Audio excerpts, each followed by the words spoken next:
Warahmatullahi wabarakatuh. Waalaikumsalam warahmatullahi wabarakatuh.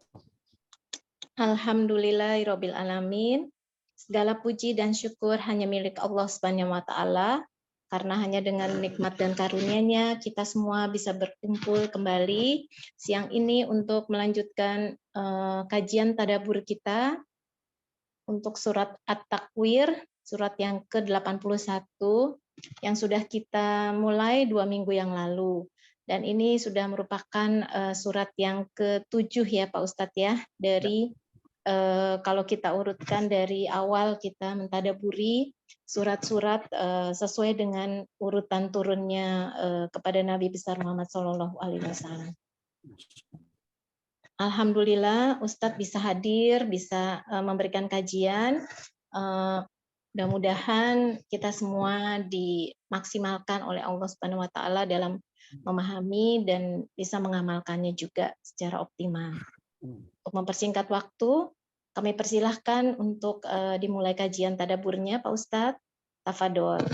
Ya, Masya Allah, barakallahu fiik buat Mbak Ari dan seluruh pengurus Majelis Taklim Rabbani dan seluruh jamaah yang telah bergabung di tadabbur Quran kita pada kesempatan kali ini. Mentadabburi Al-Quran sesuai dengan urutan turunnya. Dan alhamdulillah ini adalah surah yang ke-7 yang kita tadabburi jika dilihat dari urutan turunnya kepada baginda Rasulullah sallallahu alaihi wasallam.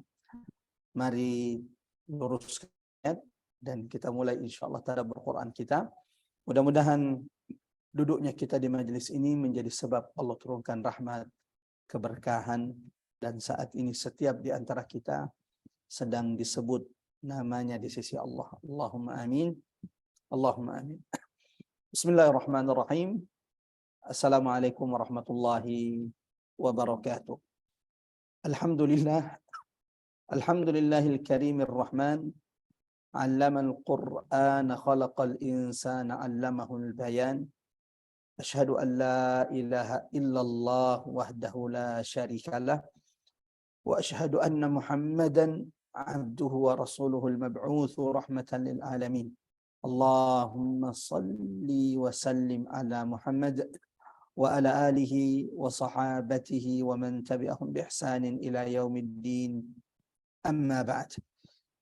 Allahumma arfa'na bil Qur'an, Allahumma anfa'na bil Qur'an, Allahumma allimna al Qur'an.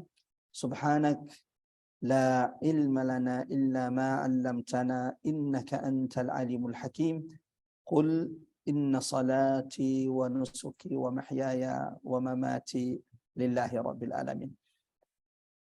Jamaah rahmat Allah, akhwatal iman, a'azzanallahu wa iyyakum ajmain. Allahu akbar, masya Allah, la quwwata illa billah. Segala puji hanya milik Allah yang kembali mengkaruniakan, merezekikan kepada kita semua kesempatan untuk sama-sama bermajlis pada hari ini ba'da salat zuhur.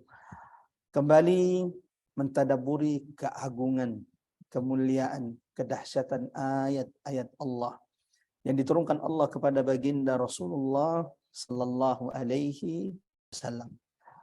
Di antara fawaid yang kita rasakan ketika kita mentadabburi Quran sesuai dengan urutan turunnya, walau tadabbur Quran bebas. Afala yatadabbaruna al-Quran.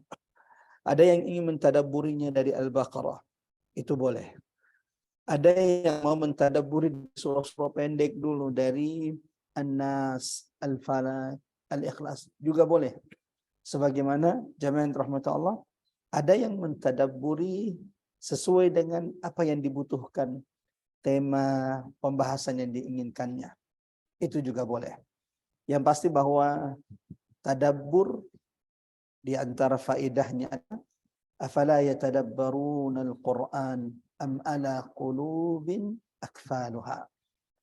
Tadabbur di antara sebab Allah mengangkat hijab yang menghalangi hati kita dari cahaya dan hidayah Quran.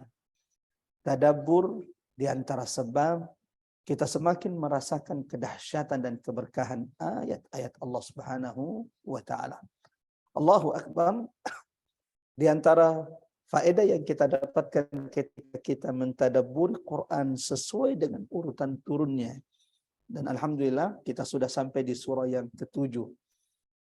Diturunkan Allah kepada baginda Rasulullah melalui malaikat Jibril alaihi salam. Kita sudah mentadabbur surah Al-Alaq, kemudian surah Al-Muddathir, kita juga mentadabbur surah ketiga Al-Muzammil, kita juga sudah mentadabburi surah keempat Al-Qalam, Nun wal qalami wa ma yasturun. Sebagaimana kita sudah mentadabburi Ummul Quran, surah kelima yang kemudian Allah perintahkan agar menjadi pembuka dari rahmat Al-Quran, yaitu surah Al-Fatihah. Kita juga sudah mentadabburi surah ke-6, yaitu surah Al-Masad atau Al-Lahab.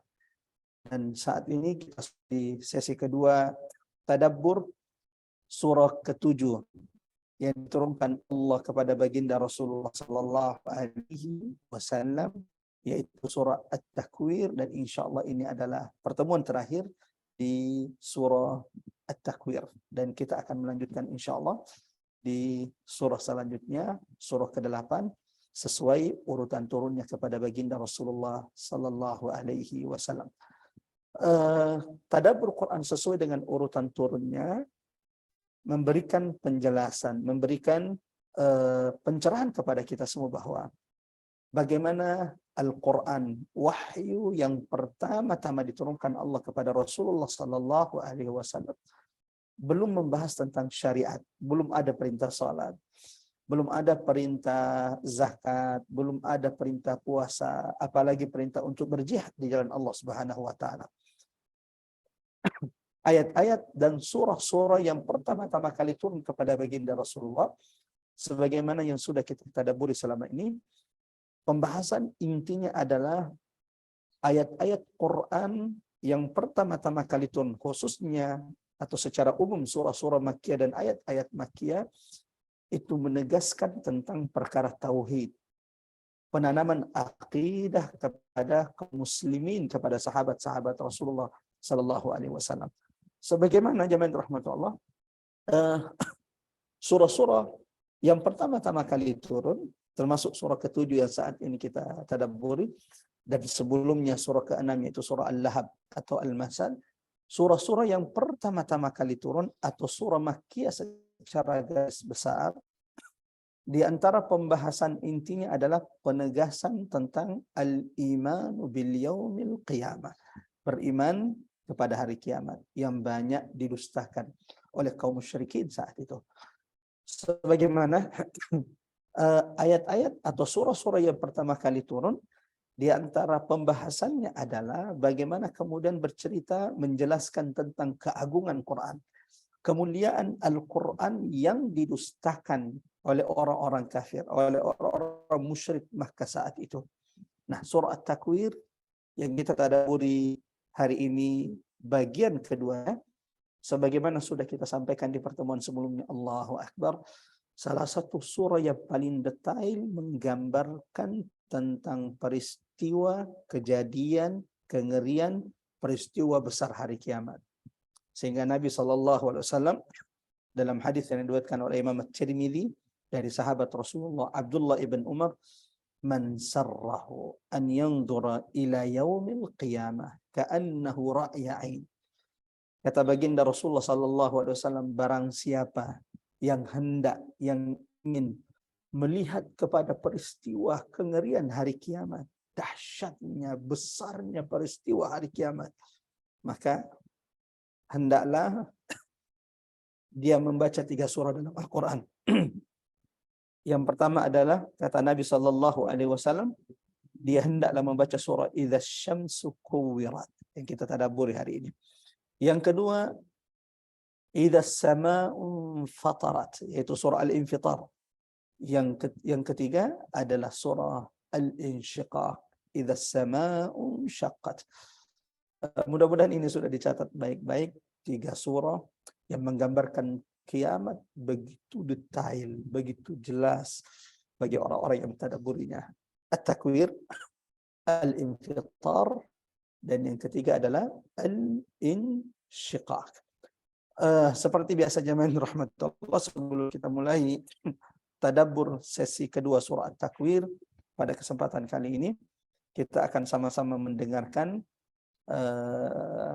surah At-Takwir yang akan kami baca, dan kami harapkan kepada seluruh jamaah untuk mendengarkannya dengan seksama. Mudah-mudahan Allah rahmati kita dengan rahmat Quran, dan salah satu pengurus atau jamaah yang mau untuk membaca terjemahan ayat Quran surah At-Takwir ayat 15 ayat 29. Tidak usah diikuti, kami akan baca, dan bagi yang ingin membaca, ingin mengikuti, boleh mengikuti dan juga membaca, tapi tidak mengaktifkan mikrofon dari Zoom masing-masing. A'udzu billahi minasy syaithanir rajim. Bismillahirrahmanirrahim. Fal bil khunnas al-jawadil kunnas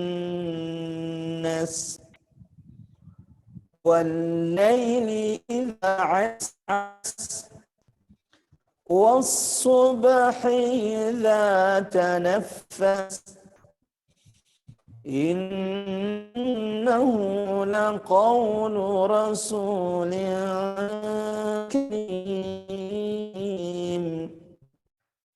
ذي قوة عند ذي العرش مكين مطاع ثم أمين وما صاحبكم بمجنون ولقد رآه بالأفق المبين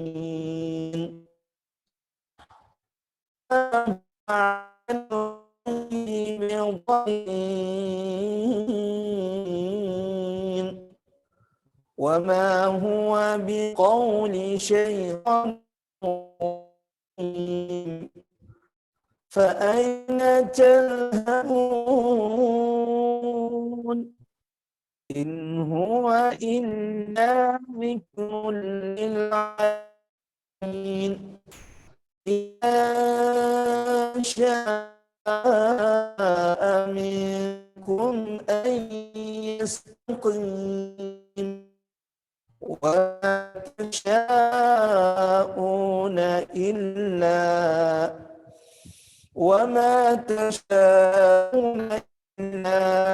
أن يشاء الله إلا أن يشاء رب العالمين. Allahumma bil Quran. Allahumma arhamna bil Quran. Ada yang mau membaca terjemahannya ayat ke-15 sampai dengan ayat 29. Kami berikan kesempatan kepada jamaah atau kepada pengurus. Silakan Mbak Ari. Silakan Ibu Fauzia.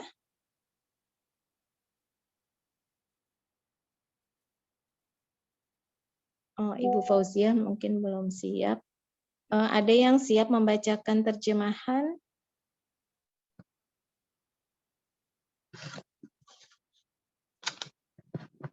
Oh. Baik Ustadz, saya bacakan terjemahannya. Silakan. Surat At-Takwir ayat 15 sampai dengan ayat 29. A'udzu billahi minasyaitonir rajim. Aku bersumpah demi bintang-bintang yang beredar dan terbenam, demi malam apabila telah larut. Dan demi subuh apabila fajar telah menyingsing, sesungguhnya Al-Quran itu benar-benar firman Allah yang dibawa oleh utusan yang mulia, yaitu Jibril, yang memiliki kekuatan, memiliki kedudukan tinggi di sisi Allah, yang memiliki arsy. Yang di sana di alam malaikat ditaati dan dipercaya, dan temanmu Muhammad itu bukanlah orang gila. Dan sungguh, dia Muhammad telah melihatnya di ufuk yang terang. Dan dia Muhammad bukanlah seorang yang kikir atau enggan untuk menerangkan yang goib. Dan Al-Quran itu bukanlah perkataan setan yang terkutuk. Maka kemanakah kamu akan pergi? Al-Quran itu tidak lain adalah peringatan bagi seluruh alam, yaitu bagi siapa di antara kamu yang menghendaki menempuh jalan yang lurus. Dan kamu tidak dapat menghendaki menempuh jalan itu, kecuali apabila dikehendaki Allah, Tuhan seluruh alam. Shadaqallahul Adzim. Masya Allah, barakallahu fiik buat Mbak Ari dan seluruh jamaah yang dirahmati oleh Allah Subhanahu wa taala yang sudah sama-sama mendengarkan surah At-Takwir ayat 15 sampai dengan ayat ke-29. Baik itu bacaan ayatnya atau kemudian terjemahan dari surah At-Takwir ayat 15 sampai dengan ayat 9. Mudah-mudahan kalimat, setiap huruf ya yang kita baca dari surah At-Takwir dapatkan balasan terbaik. Setiap hurufnya kata Nabi ada 10 kebaikan. Aku tidak mengatakan alif lam mim itu satu huruf, akan tetapi alif satu huruf, lam satu huruf, dan mim satu huruf. Dan setiap satu hurufnya 10 kebaikan. Ada berapa huruf yang kita baca, yang kita dengarkan? Wallahu a'lam bishawab. Mudah-mudahan ini menjadi rahmat, menjadi pemberat amal, timbangan, mizan kita kelak di sisi Allah Subhanahu wa taala. Allahumma amin, Allahumma amin ya rabbal alamin. Jamaah rahmat Allah, di pembahasan sebelumnya, di tadabbur sebelumnya, bagian pertama surah At-Takwir, yaitu ayat pertama sampai dengan ayat 14. Kita sudah menjelaskan bagaimana seperti yang dikatakan baginda Rasulullah SAW bahwa ada 3 surah di dalam Al-Quran. Siapapun yang ingin melihat kiamat, seakan-akan kiamat itu ada di depan matanya, maka hendaklah membaca 3 surah. At-Takwir, Al-Infitar, yang ketiga adalah Al-Insyiqaq. Yang unik bahwa 13 tahun Rasulullah SAW dan sahabat-sahabat Rasulullah di Mekah selama 13 tahun ini, maka di antara hal yang ditanamkan Quran adalah beriman kepada hari kiamat. Ada banyak surah di dalam Quran yang menggambarkan peristiwa, yang menjelaskan tentang hari kiamat. Sebagaimana Nabi pernah berkata kepada sahabatnya Abu Bakar, ketika Abu Bakar berkata kepada Nabi, ya Rasulullah, laqad shibta. Wahai Nabi, wahai utusan Allah, aku melihat engkau sudah mulai beruban. Lalu Nabi berkata kepada sahabatnya Abu Bakar, syayyabatni, wahai Abu Bakar, aku telah dibuat beruban oleh Hud, Al-Waqi'ah, Al-Mursalat, yang kelima, idza syamsu kuwirat. Ini mengajarkan kepada kita, ini memberikan hidayah, petunjuk kepada kita semua jemaah Allah bahwa di antara hal yang harus dimiliki oleh orang-orang beriman, oleh orang-orang yang bertakwa adalah senantiasa mengingat-ingat hari kiamat. Senantiasa mempersiapkan diri mereka untuk hari kiamat, untuk hari yang begitu panjang. Ketika manusia dibangkitkan dari kuburnya, lalu kemudian setelah itu dikumpulkan di padang mahsyar, lalu mereka berdiri di hadapan Allah untuk waktu yang sangat panjang, 50.000 tahun lamanya. Manusia akan berdiri di hadapan Allah menunggu keputusan, kehendak, ketetapan Allah Subhanahu wa taala, apakah kita akan dimasukkan ke dalam surga atau neraka Allah Subhanahu wa taala, yang semoga Allah jauhkan kita dari siksa neraka Allah Subhanahu wa taala. Rahasianya kenapa Quran berulang-ulang ceritakan tentang hari kiamat? Kenapa Quran di banyak surahnya itu bercerita tentang hari kiamat? Karena ternyata wa ma yukadzibu bihi illa kullu mu'tadin athim, sebagaimana Allah tegaskan dalam surah Al-Mutaffifin. Karena tidak ada orang yang melakukan dosa besar, tidak ada orang yang melampaui batas di atas muka bumi ini, kecuali karena mereka yang tidak beriman kepada hari akhir. Mereka yang tidak pernah takut akan hari manusia dibangkitkan di hadapan Allah. Nah, surah Takwir ini sebagaimana yang sudah kita jelaskan di pertemuan sebelumnya, Allahu Akbar, begitu detail menggambarkan dahsyatnya, besarnya, ngerinya peristiwa hari kiamat. Ada 6 peristiwa ketika kiamat yang digambarkan dalam surah ini, yang saya kira sudah tidak usah saya ulangi. Bagi yang tidak hadir di pertemuan sebelumnya boleh meminta catatan atau kemudian rekaman dari pertemuan sebelumnya. Ada 6 peristiwa besar, peristiwa yang mengerikan bagi setiap manusia yang digambarkan di surah ini. 6 ketika kiamat, mulai dari ketika matahari digulung, bintang-bintang yang tidak terhitung jumlahnya berjatuhan ke bumi kita ini. Ketika gunung-gunung dihancurkan sehancur-hancurnya. Ketika barang-barang berharga, unta-unta yang bunting ditinggalkan oleh pemiliknya. Dan seterusnya. Silakan dibaca kembali, diulang-ulang surah ini dari ayat 1 sampai ayat 14. Allah gambarkan bagaimana dahsyatnya, bagaimana besarnya peristiwa hari kiamat di surah At-Takwir ini. Di bagian kedua surah At-Takwir, jemaah rahmat Allah, setelah Allah menggambarkan bercerita tentang hari kiamat, setelah surah At-Takwir menjelaskan kepada kita jemaah rahmat Allah bagaimana mengerikannya, mengguncangnya, dahsyatnya, besarnya peristiwa hari kiamat. Yang kalau kita mendengarkan ayat-ayat Allah yang lain dalam surah Al-Hajj atau kemudian dalam surah Abasa dan surah-surah lainnya, ya ayyuhan nas, wahai manusia, ittaqu rabbakum, takutlah kalian kepada Tuhan. Inna zalzalatas sa'ati syai'un 'azim. Sesungguhnya guncangan peristiwa hari kiamat itu adalah perkara yang besar. Yauma tarawunaha, hari itu ketika kiamat sudah terjadi, ketika sudah ditiup sangkakala. Tadhalu kullu murdi'atin amma arda'at. Aku akan mendapati wanita-wanita yang menyayangi anak-anaknya, menyusui anak-anaknya, meninggalkan, melemparkan anak-anak mereka. Wa tada'u kullu dhati hamlin hamlaha. Sebagaimana hari itu, ketika kiamat telah terjadi,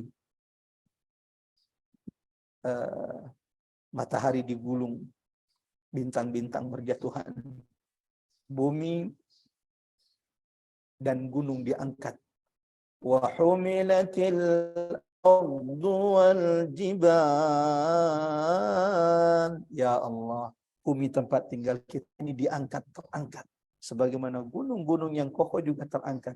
Fadukkata dukkata wahidah. Lalu mereka dibenturkan sampai menjadi debu. Nah, setelah Allah menggambarkan peristiwa hari kiamat, jemaah rahmatullah Allah Subhanahu wa taala, Allah kemudian bercerita tentang Al-Qur'an di bagian kedua surah At-Takwir. Dan ini sudah kita sampaikan di pertemuan sebelumnya, bahwa ada korelasi, ada ikatan, ada hubungan yang sangat kuat tentang hari kiamat dengan Al-Quran. Allahu Akbar. Sampai di surah At-Takwir ini 14 ayat itu bercerita tentang hari kiamat, dan sisa ayat berikutnya ini bercerita tentang Quran. Apa hubungan Quran dan hari kiamat? Allahu Akbar. Orang yang beriman kepada Quran, ketika seseorang itu beriman kepada Quran, dilapangkan dadanya oleh Allah untuk Al-Quran, maka pasti dia akan beriman kepada hari kiamat. Ia akan beriman kepada hari kebangkitan. Semakin orang itu beriman kepada Quran, semakin orang itu dilembutkan hatinya untuk Quran, maka semakin juga ia akan beriman kepada hari kiamat. Semakin juga dilembutkan hatinya untuk mengingat hari kiamat. Sehingga ketika mendengarkan hari kiamat, sebagaimana sahabat-sahabat Rasulullah, mereka berderai air mata. Sebagaimana sebaliknya, semakin orang itu mendustakan Quran, maka ia pasti mendustakan hari kiamat. Semakin ia lalai dari Quran, maka semakin juga ia lalai dari hari kiamat. Karena hari kiamat itu adalah perkara gaib. Kiamat itu perkara gaib. Tidak ada orang yang pernah datang melihat neraka dan surga kecuali Nabi yang kemudian menjelaskan kepada kita. Satu-satunya yang menjelaskan Quran hari kiamat sedetail-detailnya adalah Al-Quran. Maka jamaah Allah Subhanahu wa ta'ala, seperti yang ditegaskan Nabi dalam hadis yang tadi kita sudah sampaikan, kalau ingin mengetahui tentang hari kiamat, informasi validnya, data-data valid tentang hari kiamat, gambaran detail tentang hari kiamat adanya dalam Al-Quran. Salah satunya di surah At-Takwir yang kita tadabburi saat ini. Kita lanjutkan tadabbur Quran kita masuk di bagian kedua surah At-Takwir. Di bagian kedua surah At-Takwir ayat 15, 16, 17, 18. Allah bersumpah. Fala uqsimu bil khunnas. Sungguh aku bersumpah dengan bintang-bintang. Sebelum saya lanjutkan, jamaah rahmat Allah, seperti biasa kita ingin mengasah kemampuan jamaah dirahmati Allah untuk melihat, mengetahui, memahami ayat-ayat dan surah-surah yang ada sumpahnya. Bagi yang sudah mengikuti tadabbur Quran kita, insya Allah sudah memahami betul bagaimana kemudian ketika mendapati ada surah yang diawali dengan sumpah atau ada surah di tengah-tengahnya ada sumpah. Kalau ada sumpah, jamaah yang dirahmati Allah, mudah-mudahan ini menjadi penguat bagi yang sudah pernah mencatatnya dan bagi yang belum pernah mendengarkannya, semoga ini menjadi ilmu yang bermanfaat. Al-Quran itu semuanya hak.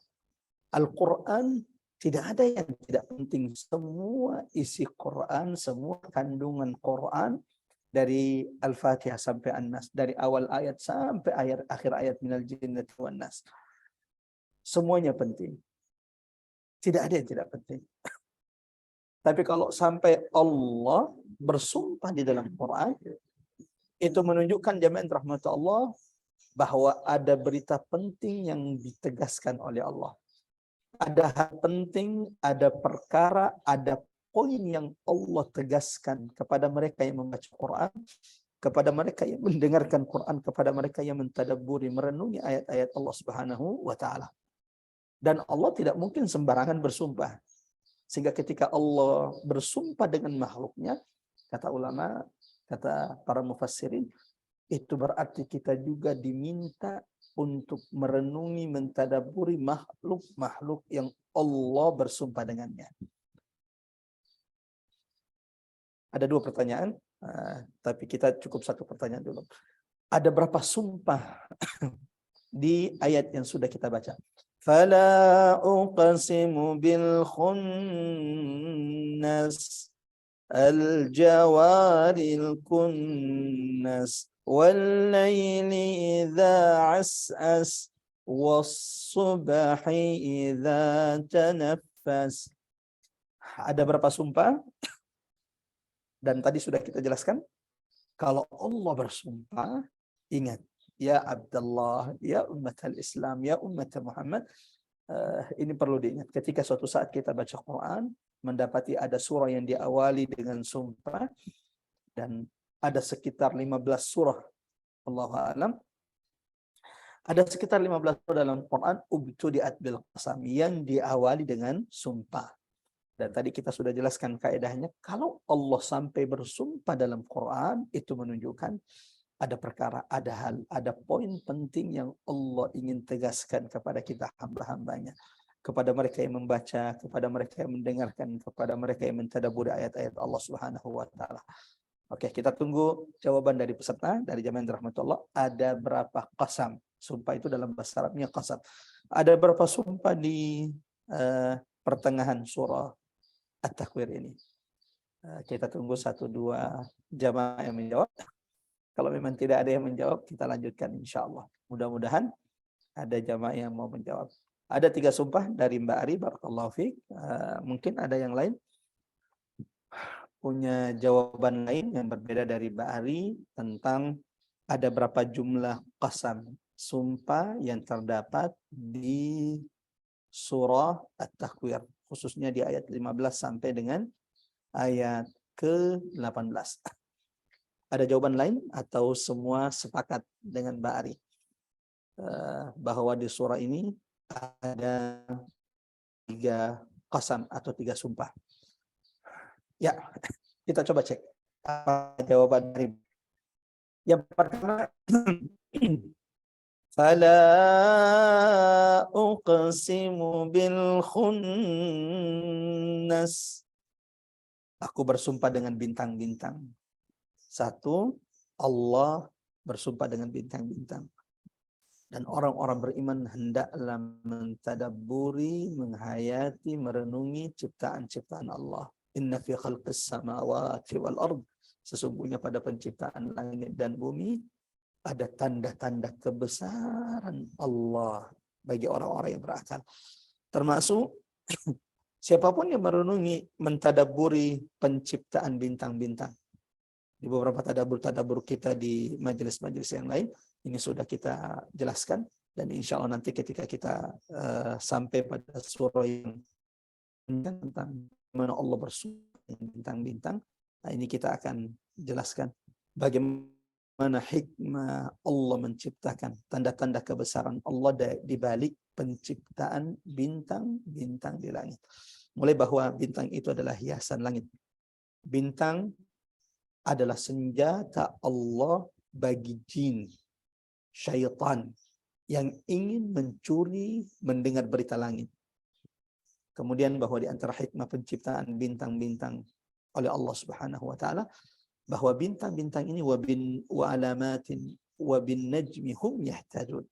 Bahwa dengan bintang-bintang ini para musafir, orang-orang yang melakukan perjalanan dahulu, menjadikan bintang-bintang ini petunjuk bagi mereka, pas bagi mereka untuk mengetahui arah yang akan mereka tuju. Yang kedua, bintang-bintang yang seperti apa yang Allah bersumpah? Al-jawaril kunnas, yang beredar, yang muncul lalu tiba-tiba terbenam. Dan semua bintang yang seperti ini sifatnya, dia akan muncul di malam hari, dan kalau di siang hari maka bintang-bintang yang kita lihat di malam hari itu tidak terlihat di siang hari. Yang kedua, Allah bersumpah wal-laili idza as'as. Allah bersumpah dengan malam apabila ia telah tiba, apabila ia telah larut, apabila ia telah datang. Dan siapapun yang mentadabburi Al-Quran, senantiasa baca Quran, akan mendapati bahwa di dalam Quran Allah juga sering bersumpah dengan malam. Wal-laili idza yaghsha. Jadi ada beberapa ayat di mana surah di mana Allah juga bersumpah dengan malam, dan ada banyak tanda-tanda kebesaran kekuasaan Allah pada penciptaan malam. Wa ja'alna al-laila libasa, bagaimana Allah jadikan malam tempat istirahat bagi umat manusia. Bagaimana istirahat di malam hari itu lebih bermanfaat lebih baik bagi manusia dibanding istirahat mereka yang ada di siang hari. Ada banyak tanda-tanda kebesaran Allah jalla rahmatullah. Yang ketiga, Allah bersumpah was-subhi idza tanaffas. Allah bersumpah dengan subuh apabila dia menyingsing, apabila subuh itu terbit, apabila subuh itu terang. Allahu Akbar. Berbicara tentang subuh, bagaimana kemudian Allah Subhanahu wa taala di dalam Quran juga senantiasa bersumpah dengan waktu subuh, wal fajr wa layalin asyar, yang menunjukkan akan keutamaan waktu subuh. Yang pasti setiap jamaah yang dirahmati Allah sudah sering mendengarkan bagaimana para guru-guru kita, masyayikh kita mengingatkan keutamaan waktu subuh. Bahkan waktu subuh dan sholat subuh dinamai khusus oleh Allah dalam Al-Quran. Inna Qur'anal Fajr. Sholat subuh itu dinamai oleh Allah Qur'anal Fajr. Yang kata ulama dianjurkan di waktu subuh memanjangkan bacaan dibanding sholat-sholat dan waktu-waktu yang lain. Jika engkau ingin mengetahui apakah kita ada sifat-sifat munafik dalam diri kita, Nabi sallallahu alaihi wasallam menyebutkan dalam hadis, asqalus salawat 'alal munafikin. Salat yang paling berat dilakukan oleh orang-orang munafik adalah salat subuh dan salat isya. Lau arafu ma fihi, seandainya manusia itu mengetahui, seandainya umatku mengetahui pahala kebaikan yang Allah janjikan di dua waktu salat ini, waktu subuh dan salat isya, la atauhuma walau habwa. Mereka pasti akan mendatangi kedua salat ini walau harus merangkak. Sampai di sini jemaah yang dirahmati Allah, itu berarti bahwa mereka yang Allah mampukan menjaga salat subuhnya akan dijauhkan dari sifat-sifat kemunafikan, dan mudah-mudahan kita termasuk di antaranya. Berarti jawaban Ba'ri benar. Di surah At-Takwir ini, khususnya di pertengahan surah At-Takwir, Allah bersumpah 3 kali. Bersumpah dengan bintang-bintang yang beredar dan terbenam. Yang kedua, Allah bersumpah dengan malam apabila ia telah larut. Yang ketiga, Allah bersumpah dengan subuh ketika ia menyingsing atau ketika ia terang. Pertanyaan selanjutnya, tadi kita sudah sampaikan bahwa kalau Allah bersumpah, apalagi sampai 3 kali. Sampai 3 kali bersumpah. Seperti dalam surah Al-Asr, Allah bersumpah, wal asr, demi masa. Apa hal penting yang Allah ingin tegaskan? Apa hal penting yang Allah ingin jelaskan, Allah ingin sampaikan kepada orang-orang yang beriman, yang membaca Quran, yang mendengarkan Al-Quran? Innal insana lafi khusr.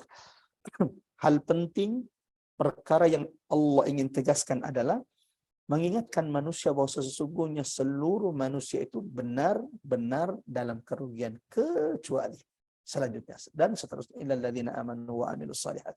Nah, kalau di surah At-Takwir ini kira-kira Allah sampai bersumpah 3 kali untuk apa? Ada 3 sumpah di ayat 15 sampai dengan ayat 18. Allah ada apa gerangan sampai Allah Rabbus samawati wal ard, pencipta langit dan bumi?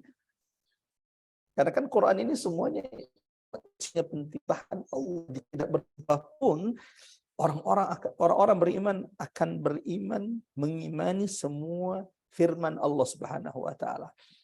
Tapi kalau sudah Allah sampai bersumpah apalagi 3 kali, maka ini menunjukkan ada perkara penting, ada hal penting yang Allah ingin tegaskan. Jamaah rahmatullah. Ini nasihat dari Al-Faqir, menasihati dirinya, menasihati kita semuanya. Nanti kalau baca Quran di rumah atau tilawah, mengejar khatam, ketika kemudian melewati membaca ada surah diawali dengan sumpah, ya Abdullah, sebaiknya jangan lewati surah itu kecuali kita sudah mendapati, sudah mengerti, sudah mengetahui apa yang Allah, Rabbku, Tuhanku ingin tegas sampai bersumpah di surah ini. Allah sampai 3 kali bersumpah. Ada apa gerangan? Untuk apa Allah bersumpah? Apa yang Allah ingin tegaskan? Yang Allah ingin tegaskan adalah di ayat 19. Innahu laqawlu rasulin karim. Allahu Akbar. Allah bersumpah sampai 3 kali untuk menegaskan, menjelaskan kepada orang-orang yang beriman, kepada umat manusia, bahkan terhadap orang-orang Quraisy. Innahu laqawlu rasulin karim. Bahwasanya Al-Quran adalah benar-benar firman Allah yang dibawa oleh utusan Allah yang bernama Jibril alaihi salam.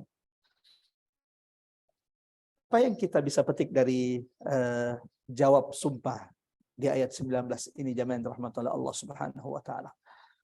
Allah bersumpah sampai 3 kali untuk menegaskan keagungan, kemuliaan Al-Quran yang didustakan oleh orang-orang kafir Quraisy. Di ayat-ayat selanjutnya itu hanya penegasan akan keagungan, kemuliaan Quran yang kalian dustakan, wahai orang-orang Quraisy. Ada 3 hal yang menunjukkan keagungan, kemuliaan Quran yang disebutkan di Surah At-Takwir di bagian kedua ini. Yang pertama, jemaah yang dirahmati Allah, bukti keagungan dan kemuliaan Quran yang pertama adalah innahu laqawlu rasulin karim.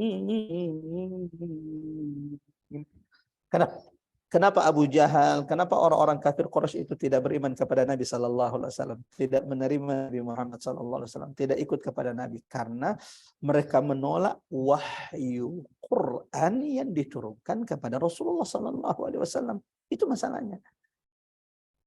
Seandainya mereka mau saja mendengarkan Quran yang dibaca sallallahu alaihi wasallam, demi Allah, seandainya mereka mau mendengarkan, membuka hati mereka, pikiran mereka untuk mendengarkan Quran yang dibaca oleh Nabi, demi Allah mereka akan mendapatkan hidayah Allah Subhanahu wa taala.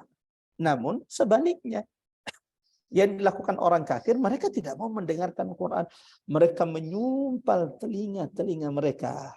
Sementara mereka yang akhirnya, yang tadinya besar permusuhannya kepada Islam, mereka yang tadinya begitu benci dengan Nabi Muhammad SAW, ketika membuka fikiran mereka, ketika membuka untuk mau mendengarkan Quran, mau mengetahui tentang Quran, saat itu Allah lapangkan dada mereka dengan Quran. Ada banyak kasus, ada banyak kisah sirah sahabat yang akhirnya Allah lapangkan dadanya untuk Islam setelah mereka mendengarkan Quran. At-Tufail ibn Amru ad-Dawsi adalah salah satu bukti. Ketika ia kemudian menggunakan akal sehatnya, membuka fikirannya, membuka hatinya, yang tadinya juga sudah terprovokasi. At-Tufail ibn Amru ad-Dawsi merupakan salah satu petinggi kabilah Daus yang saat itu ada di Jeddah. Abu Hurairah radhiyallahu anhu, sahabat yang paling banyak meriwayatkan hadis, itu masuk Islam dari sahabat ini, At-Tufail ibn Amru ad-Dawsi. Yang ketika ia sampai di Mekah untuk umrah, untuk tawaf, karena kan orang-orang musyrik sebelum datangnya diutusnya Nabi, orang-orang musyrik juga mereka tawaf di sekitar Ka'bah. Bedanya di talbiyah. Kalau talbiyah kita hari ini, labbaik Allahumma labbaik, labbaik la syarika laka labbaik, innal hamda wan ni'mata laka wal mulk la syarika lak. Dulu orang-orang musyrik talbiyahnya itu adalah talbiyah yang mengandung kesyirikan. Talbiyah mereka mengandung kesyirikan. Selain bahwa mereka juga bertawaf di sekeliling berhala-berhala mereka. Nah, At-Tufail ibn Amr ad-Dawsi ketika sampai di Mekah, dan itu didengar oleh pembesar-pembesar Quraisy, Abu Jahal, Umayyah bin Khalaf, Al-Walid ibn al-Mughirah. Mulailah pembesar-pembesar Quraisy ini ketakutan kalau sampai-sampai At-Tufail ibn Amru ad-Dawsi bertemu dengan Nabi Muhammad dan mendengarkan Quran yang dibaca oleh Nabi Muhammad, ia akan terpengaruh. Maka sebelum itu terjadi, apa yang mereka lakukan? Zu'ama, pembesar-pembesar Quraisy segera mendatangi At-Tufail ibn Amru ad-Dawsi, menjamu mereka di rumah-rumah mereka, lalu mulailah memprovokasinya, hati-hati, di tengah-tengah kami ini ada seorang laki-laki, ada anak muda yang tadinya dia orang yang berakal, tapi saat ini sepertinya dia sudah gila. Orang ini memisahkan antara laki-laki dan perempuan, memisahkan antara suami dan istrinya, memisahkan antara anak dengan orang tuanya. Dia memecah belah persatuan orang-orang Quraisy.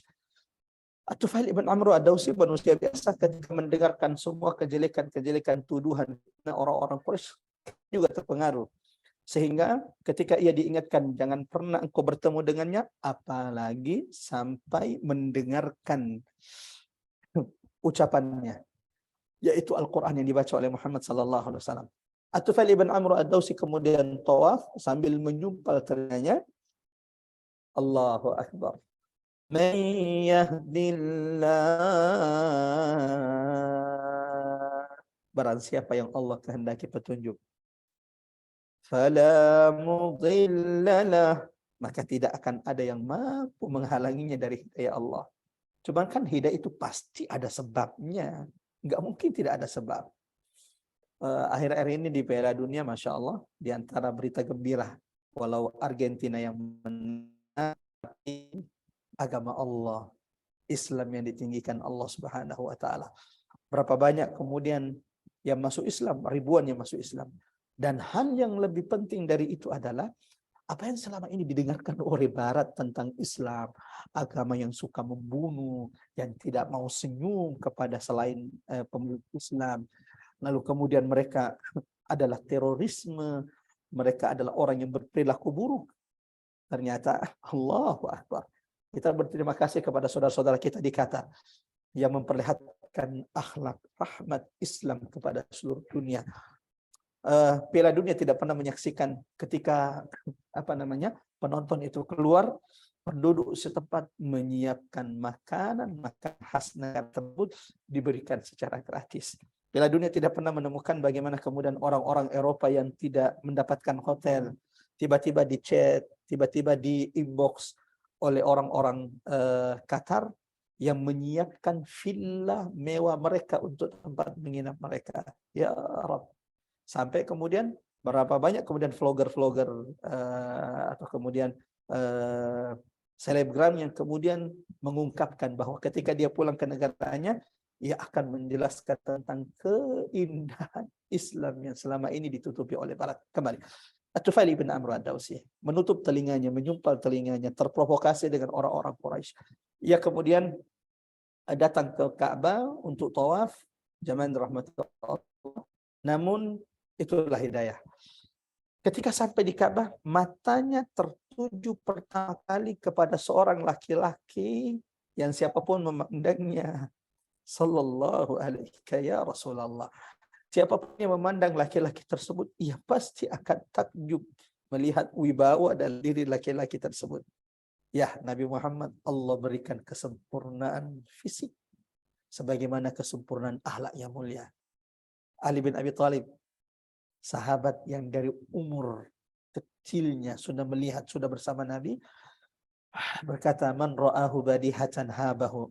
Duhai siapapun di antara kalian pernah memandang Muhammad, habahu, ia pasti takjub, kagum melihat fisik wibawa dalam diri Rasulullah. Wa man khalatahu ma'rifatan ahabbahu, dan siapa yang sudah pernah duduk bersama Rasulullah, makan minum bersama Rasulullah, ia pasti akan mencintai Nabi Muhammad sallallahu alaihi wasallam. Nah, singkat cerita, tawaflah At-Tufail ibn Amr ad-Dawsi. Di tengah dia tawaf, semakin dia menjauh dari Nabi Muhammad, ternyata tanpa dia sadari semakin dia mendekat. Sampai akhirnya ia mulai move on. Dia berkata kepada dirinya, wahai Tufail, wahai engkau ini orang yang berakal. Engkau itu tahu yang mana yang baik, yang mana buruk. Kalau yang diucapkan Muhammad itu buruk, tinggalkan. Kalau baik, kenapa engkau tidak fikirkan untuk mendengarkannya? Dan tanpa dia sadari ternyata telinganya sudah di dekat Nabi Muhammad sallallahu alaihi wasallam, dekat mulut Muhammad. Dan sayup-sayup mendengarkan bacaan yang tidak pernah didengarkannya, menenteramkan hati. Itulah Al-Quran. Ya Rabb, Toha ma anzalna alaikal Qur'ana litashqa. Ataupun ketika mendengarkan Quran seperti sahabat-sahabat Nabi, ditenteramkan hatinya oleh Allah. Ya Rabb, Nabi itu setiap punya masalah besar akan segera sholat, rukuk, sujud di hadapan Rabb-nya, Tuhannya yang Maha Kuasa, mengangkat kesulitan-kesulitannya. Sebagaimana setiap ada masalah besar, kesulitan besar, Allah turunkan ayat kepada Nabi menguatkan Rasulullah Sallallahu Alaihi Wasallam. Akhirnya Tufail mendatangi rumah Nabi. Setelah selesai tawaf, ia datangi rumah Nabi Muhammad lalu berkata, "Ya Muhammad, aku sudah mendengarkan semua hal tentang apa yang Tuhanmu turunkan kepadamu. Coba bacakan kepadaku sebagian darinya." Lalu Nabi membaca surah Al-Ikhlas. Qul huwallahu ahad, Allahus samad, lam yalid wa lam yulad, wa lam yakul lahu kufuwan ahad. Allahu Akbar. Apa yang terjadi? Saat itulah kemudian At-Tufail ibn Amru Ad-Dausi menjulurkan tangannya lalu berkata, "Asyhadu an la ilaha illallah wa asyhadu anna Muhammadan abduhu wa rasuluh." Dan kemudian menyerukan Islam di tengah-tengah kaumnya. Nah, sampai di sini, ikhwatal iman azanallahu wa iyyakum ajmain, ada 3 hal bukti keagungan, kemuliaan Quran, rahmat Allah kepada kita semuanya. Ya Rabb. Ar-Rahman, Allah zat yang maha pengasih lagi maha penyayang. Engkau ingin tahu apakah Allah sedang merahmatimu, menyayangimu? Allamal Quran. Seberapa besar rahmat Allah kepadamu, lihatlah seberapa dekat engkau dengan Quran. Seberapa banyak engkau difahamkan Allah dengan Quran. Nabi itu menjadi imam para nabi dan rasul ketika Quran diturunkan Allah kepadanya melalui Jibril. Iqra bismi rabbikal ladzi khalaq. Dengan turunnya ayat ini, maka saat itulah Nabi menjadi imamul anbiya, imam pemimpin para nabi dan rasul yang diutus oleh Allah Subhanahu wa taala. Nah, bukti pertama keagungan Quran. Nah, jangan sampai kita ini mengikuti perilaku orang-orang musyrik Mekah. Mereka kenal Nabi Muhammad.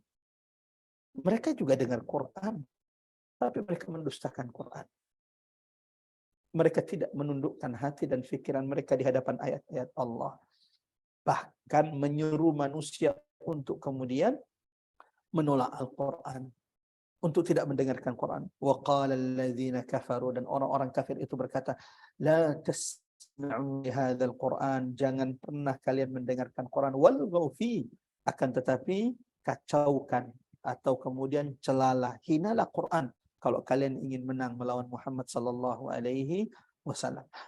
Bukti keagungan Quran yang pertama. Bukti keagungan dan kemuliaan Quran yang pertama adalah innahu laqawlu rasulin karim. Quran itu kan dia agung. Kenapa dia mulia? Karena dia bukan perkataan Nabi Muhammad. Dia bukan perkataan Jibril. Quran itu adalah firman Allah. Kalamullah, perkataan Allah. Dia yang maha tahu akan setiap kebutuhan seluruh makhluknya.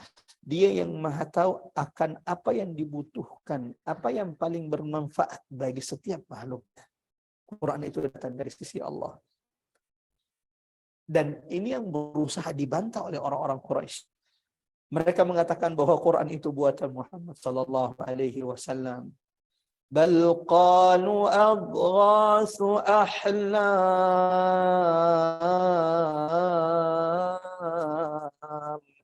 Dalam Quran surah Al-Anbiya ayat 5 ini tuduhan orang-orang Quraisy terhadap Quran. Bal qalu adghasu ahlam. Bahkan mereka mengatakan Quran itu hanyalah buah mimpi-mimpi yang kacau Muhammad.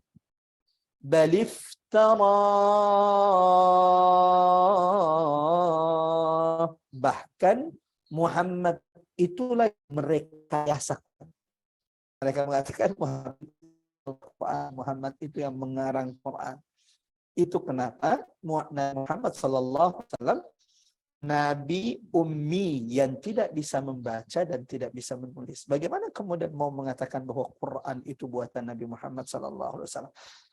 Sampai di sini saya ingin sedikit menjelaskan agar kita tidak salah paham. Saya tidak bisa membaca dan tidak bisa menulis, itu aib bagi saya. Mbak Ari tidak bisa membaca, tidak bisa menulis, itu aib bagi Mbak Ari. Tidak kepada baginda Rasulullah. Karena Allah ingin menjadikan Quran itu mukjizat, membungkam orang-orang Quraisy.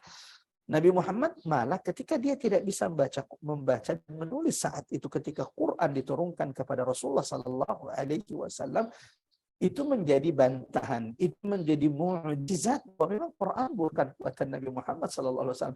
Bagaimana mungkin orang yang tidak pernah ketahuan menulis dan membaca bisa membuat seindah sastra Quran yang membungkam orang-orang Quraisy, bahkan yang mendustakan Quran mengakui kedahsyatan Quran.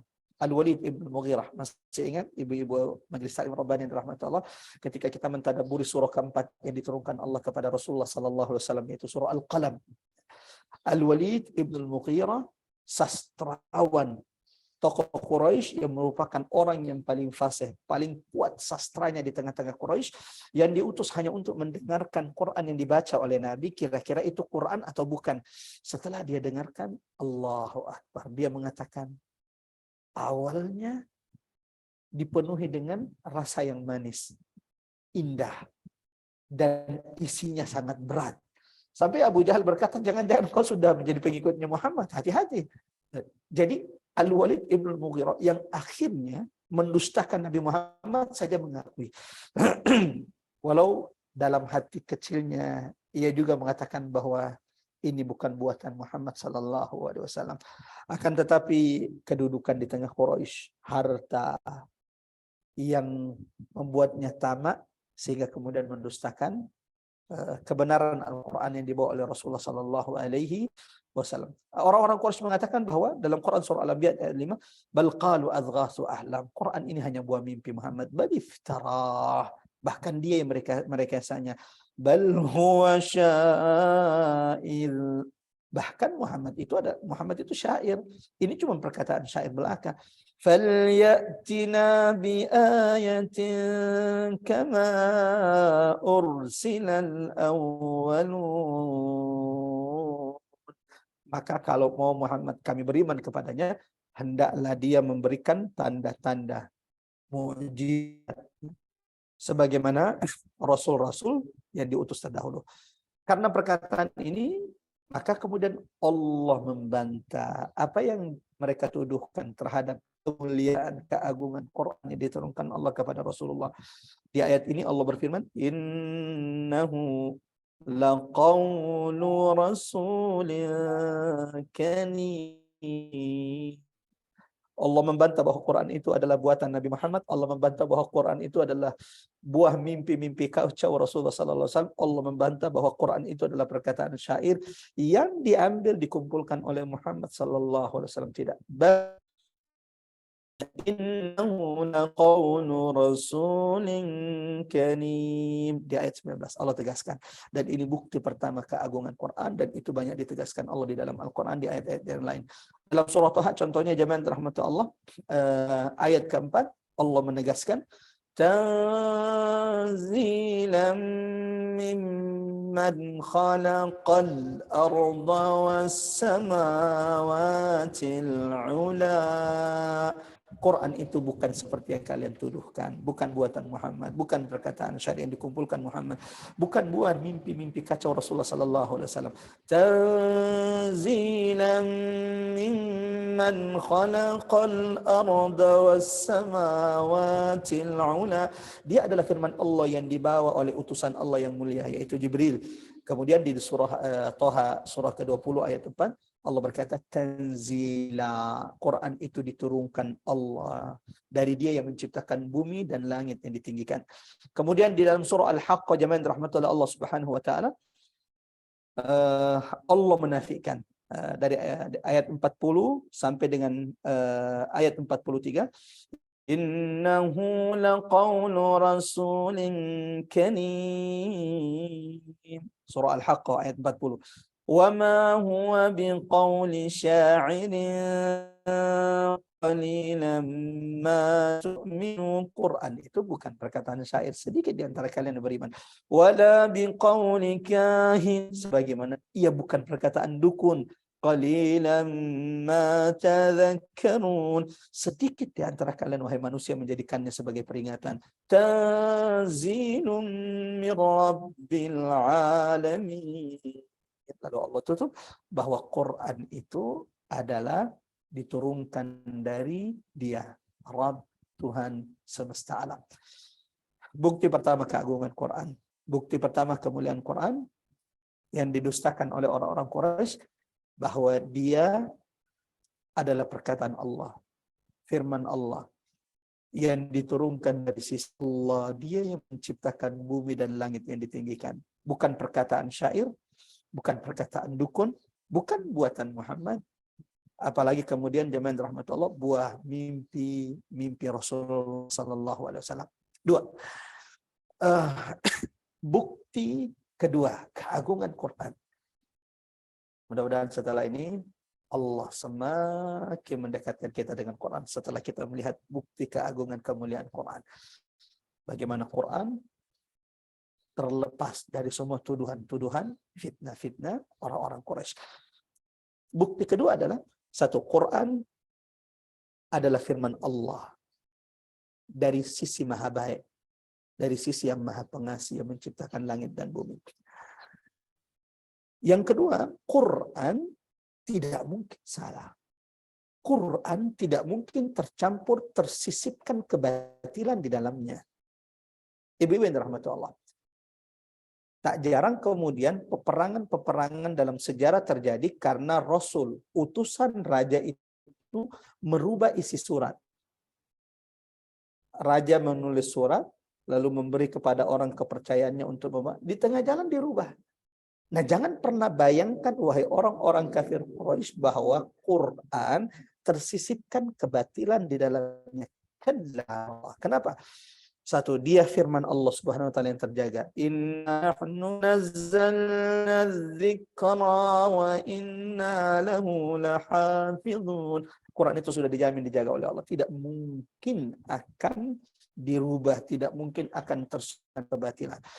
Bukti kedua adalah karena Rasul yang membawa utusan, yang membawa Quran dari sisi Allah, yang menyampaikannya kepada Nabi Muhammad sallallahu alaihi wasallam adalah malaikat terbaik Allah. Yang membawa utusan Allah, yang menyampaikan Quran, menyampaikan kalamullah, Al-Quran kepada Nabi Muhammad sallallahu alaihi wasallam adalah malaikat yang paling dekat di sisi Allah. Adalah malaikat yang paling amanah, Jibril alaihissalam. Orang Yahudi pernah bertanya kepada Nabi, wahai Muhammad, apakah engkau memberitahukan kepada kami tentang siapa yang menyampaikan wahyu kepadamu? Lalu dijawab Rasulullah, Jibril. Maka orang Yahudi mengatakan, zaka aduuna minal malaika. Pantesan itu musuh kami dari para nabi. Ya, itulah Yahudi. Malaikat tercinta, terdekat di sisi Allah malah menjadi musuhnya orang-orang Yahudi. Nah, lanjut. Bukti kedua, bahwa bukti kedua yang menegaskan keagungan kemuliaan Quran, karena Rasul, utusan yang menyampaikan Quran dari sisi Allah kepada Muhammad sallallahu alaihi wasallam adalah Rasul terbaik, Jibril alaihi salam. Di surah ini jemaah yang dirahmati Allah, coba perhatikan.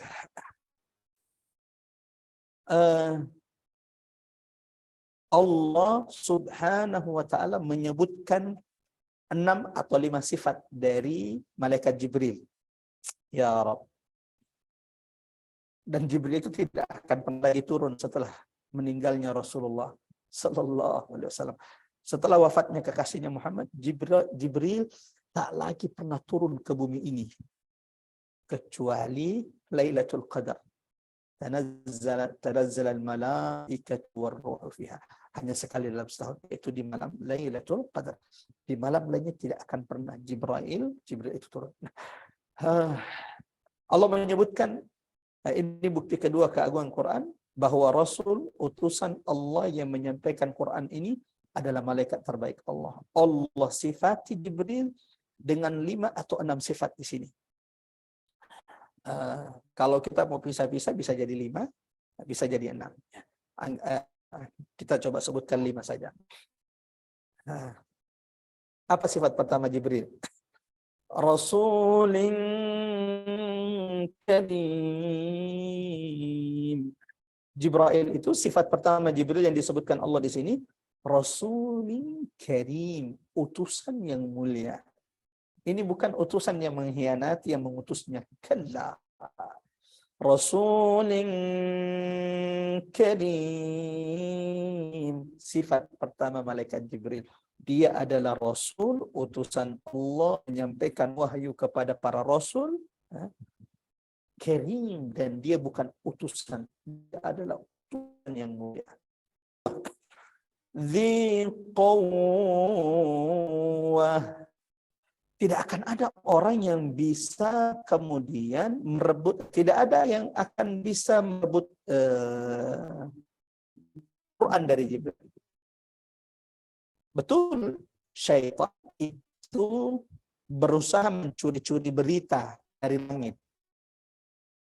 Dan ketika syaitan itu berita dari langit, mereka bersusun-susun, yang atas mencuri berita melemparnya ke bawahnya lagi, yang dibawa ke bawahnya lagi, dan syaitan ini menyampaikan satu berita, mereka sudah menambahinya satu kebohongan. Sehingga kata dalam riwayat disebutkan, dukun itu akan dapatkan berita yang dicuri oleh syaitan, jin dari langit. Dari satu berita yang dicuri oleh jin, sudah ditambahi 100 kebohongan. Seperti itu. Dan tidak mungkin syaitan itu bisa merampas, jin itu bisa merampas Quran dari Jibril. Kenapa? Dzi quwwatin. Jibril itu adalah malaikat yang mempunyai kekuatan yang sangat besar. Jin itu paling takut dengan Jibril. Jin itu paling takut dengan Jibril. Syaitan itu paling takut dengan Jibril. Sehingga tidak mungkin mereka mendekat dengan Quran yang dibawa oleh Jibril untuk merampasnya, lalu kemudian merubahnya. Ini sifat kedua dari Jibril. Yang ketiga, inda dzil arsy makin. Allahu Akbar. Kenapa Jibril yang dipilih oleh Allah menyampaikan wahyu kepada sebuah Rasul yang diutus oleh Allah Subhanahu wa taala? Inda dzil arsy makin. Ini sifat ketiga dari Jibril. Bahwa Jibril itu jamaah rahmatullah adalah malaikat yang memiliki kedudukan inda dzil arsy, memiliki kedudukan tinggi kepada Allah, di sisi Allah yang memiliki arsy. Jadi malaikat yang paling dicintai oleh Allah, malaikat yang paling dekat dengan Allah, yang paling tinggi kedudukannya dari semua malaikat yang diciptakan oleh Allah. Siapa? Jibril alaihi salam. Ini sifat ketiga. Sifat keempat dari malaikat Jibril yang disebutkan di sini jamaah rahmatullah,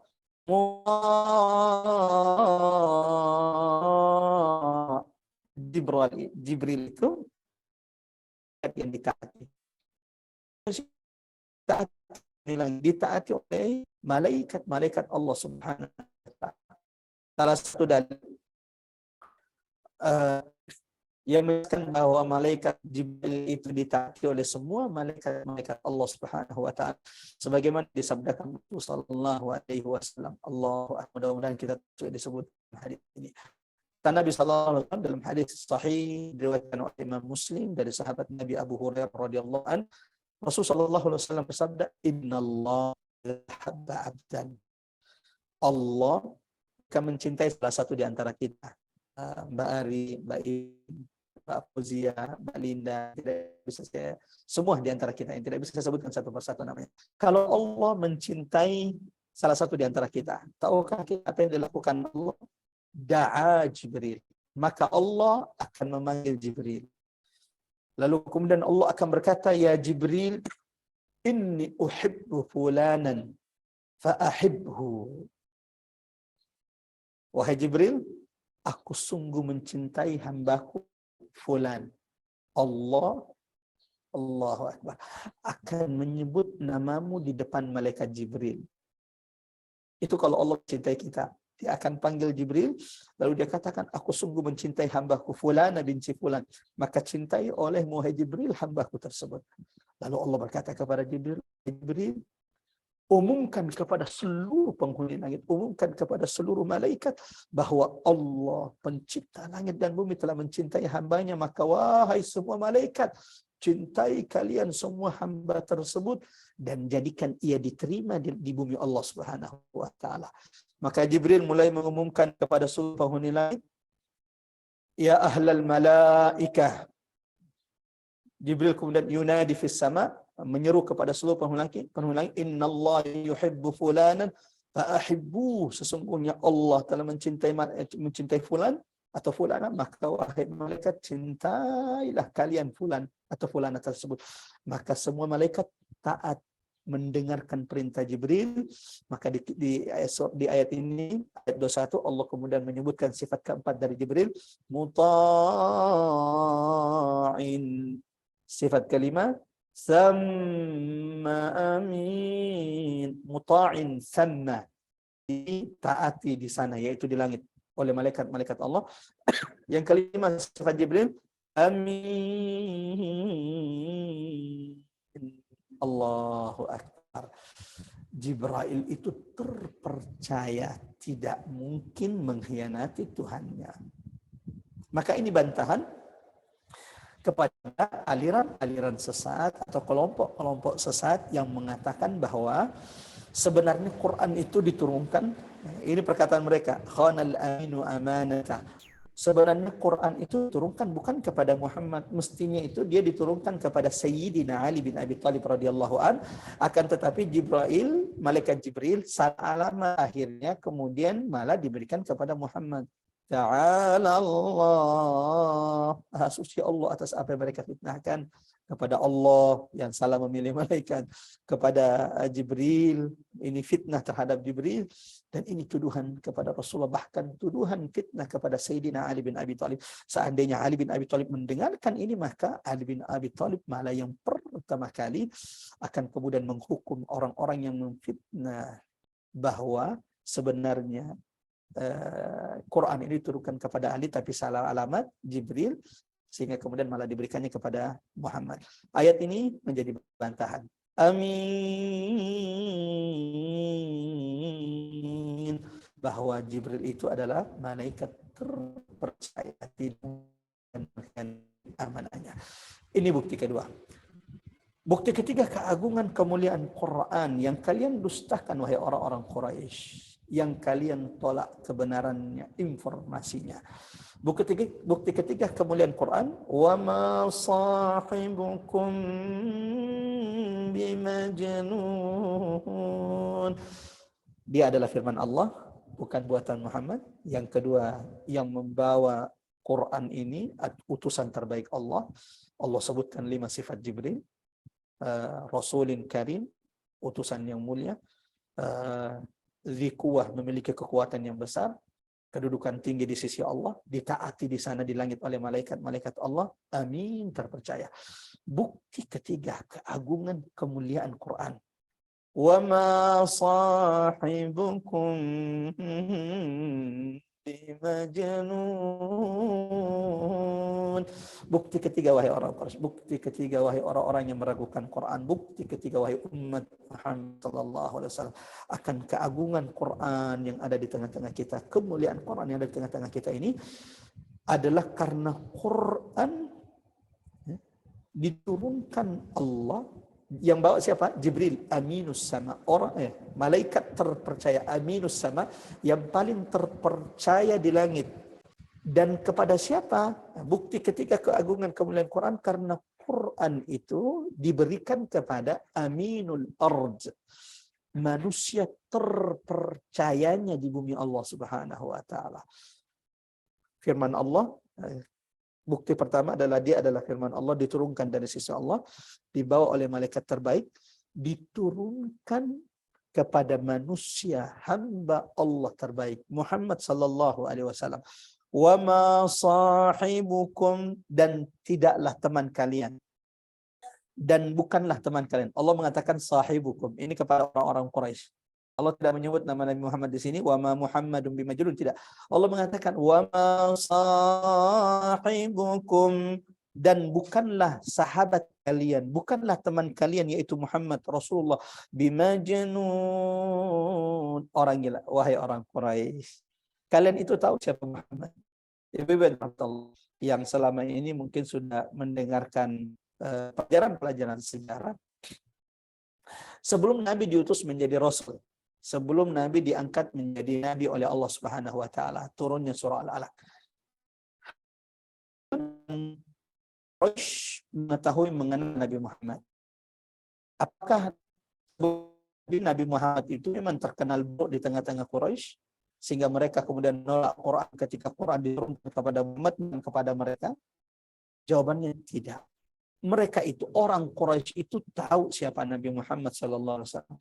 Mereka tahu, bahkan mereka yang menjuluki, menggelari Nabi Muhammad dengan gelaran terbaik. Siddiq, Fatana, Tabligh, Amanah.